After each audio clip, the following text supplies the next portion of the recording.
Steph for Dates and Cakes, and today's episode we are going to be making strawberry lemonade bars because you're going to need a drink, something refreshing for this not so refreshing situation.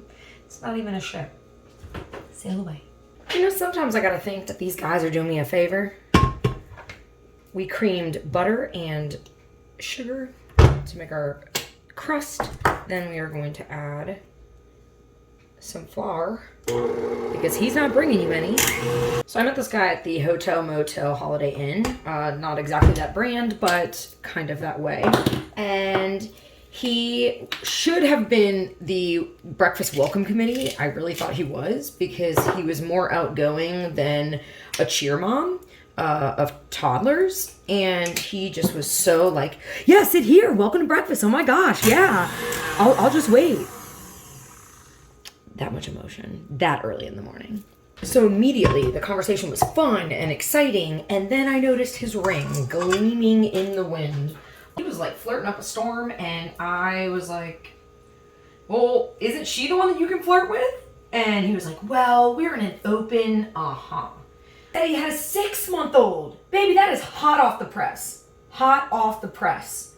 And I was like, does she know? And he's like, yeah, of course. And she's more into girls. Honestly, that's kind of why I locked it down. Because when we were dating, because I guess I kind of asked questions to get to that point, but I just was so intrigued. We're going to flatten this, just like I'm trying to flatten his, I don't know, not even alibi. But then at one point, he even tried to get props. Well, I mean, I could easily have just not worn my ring. And I was like, I'm not going to give you credit for wearing your wedding ring when you made a vow, you made a promise to someone.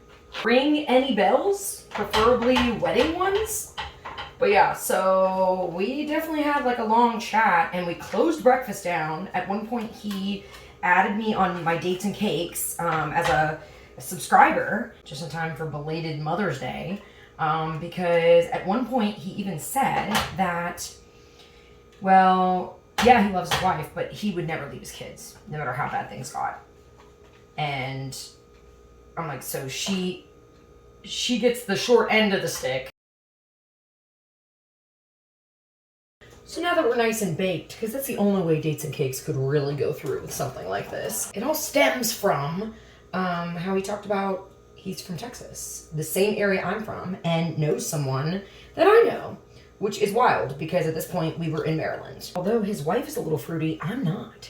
So it got a little dicey, like what we're doing with the strawberries. It got very dicey because he said he could not only two-step, but he could salsa.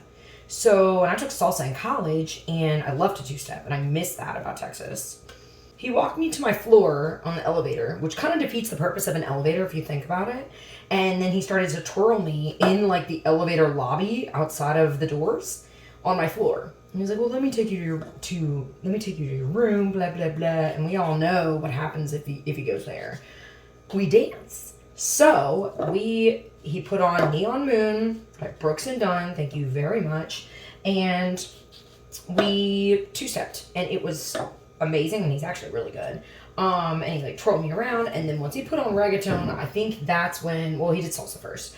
But that's when it was a wrap, like Drake, because that's what I definitely did was YOLO this whole thing. But I mean, look what happened to him. So I really shouldn't be taking advice from that guy.